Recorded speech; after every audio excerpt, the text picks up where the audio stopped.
Hello and welcome to CMS Forex News. I'm market analyst Nick Nassad. Today is Thursday, April 30th, 2009. The dollar-yen pair, which broke out of a downward sloping channel yesterday, followed through with another rally today. The pair first retested in the 97.15 area in Asian trading, but then climbed 160 pips to test the area right below the 99 level. Stocks soared in Asia and Europe today, though U.S. stocks, after opening higher, were mainly flat during today's session. The continuation of risk appetite in equities weakened the yen, as did a downgrade in expectations for growth from the Bank of Japan. The Bank of Japan reduced its expectations in 2009, saying that GDP would contract 3.1% for the fiscal year that began in April, compared with a forecast made in January for a contraction of only 2%. Japanese industrial production rose for the first time in 6 months in March, preliminary data showed. Output increased 1.6%, doubling the forecast of economists. Companies seem to have finally run down their inventories and are ready to purchase goods from factories once again.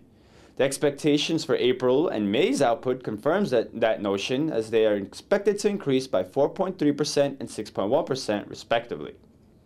Another good sign for the Japanese economy, the manufacturing PMI for April increased to 41.4 from March's 33.8. Though the sector remains in contraction as the index is still below 50, it does indicate that the pace of decline is slowing.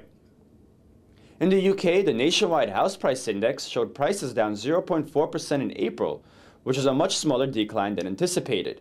The annual pace showed a second straight month of improvement, though prices were still down 15% compared to a year ago. The pound-dollar pair rose higher in the first part of the session, hitting the 1.4950 area in the wake of the housing price data. After hitting that high, though, the pair gave up its earlier gains and fell about 250 pips to reach the 1.47 level. The pair seems to be forming an upward sloping channel as of April 22nd. Despite the up and down movement of the pound-dollar pair, the pound-yen pair climbed higher for a second session, peaking at a high a few pips shy of the 147 level. Since reversing at the 139 level, the pair has rallied about 760 pips. Late yesterday, the pair broke above a downward sloping level of resistance. In the Eurozone, the flash version of April's CPI showed the annual rate remaining at 0.6%, holding at its record low. Low inflation is a reflection of weak activity and will hurt revenues for stores and firms. A second release from the Eurozone showed the unemployment rate climbing to 8.9% in March, the highest level in more than 3 years. German unemployment increased for a sixth straight month in April, with the economy shedding 58,000 jobs. The figure was lower than expected and smaller than the 71,000 job losses seen in March. The euro-dollar pair, like the pound, hit a new high overnight near 133.85, but then reversed course, falling below its open and setting a low near 1.32. The euro managed to hold most of its gains from yesterday, but today's action is a clear indication that the recent rally is correcting. In the U.S., the number of Americans filing for first-time claims for unemployment benefits fell by 14,000 to 631,000, a result that beat forecasts. A slower pace of unemployment claims suggests the recession may be easing and could foreshadow the revival in consumer spending that would be essential to any recovery. On a darker note, the total number of people continuing to receive unemployment benefits rose to 6.27 million, meaning it's still very hard for the newly laid off to find new jobs.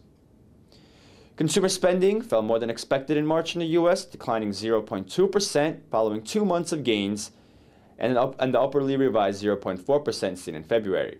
The data tempers some of the optimism around consumer spending following the first quarter GDP release that showed personal consumption up 2.2% for the quarter.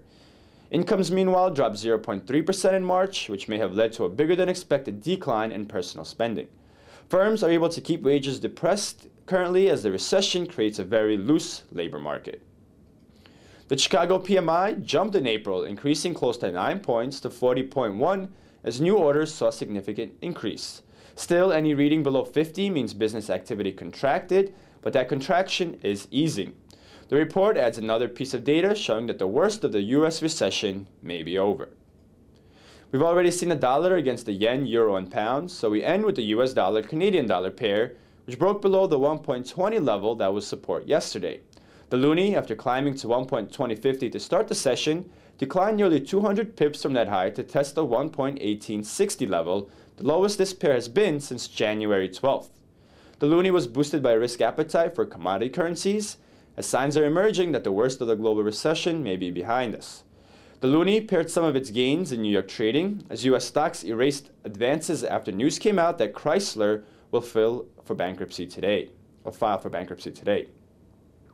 Tonight, Japan will reveal data on inflation, household spending, and employment, and overnight the UK will post reports on manufacturing, consumer lending, and mortgage approvals. Tomorrow, the US finishes the week off with data on consumer sentiment, the ISM Manufacturing Index, and factory orders. And that wraps up today's coverage of the markets. Thank you very much for joining us here at CMSFX.com, and happy trading.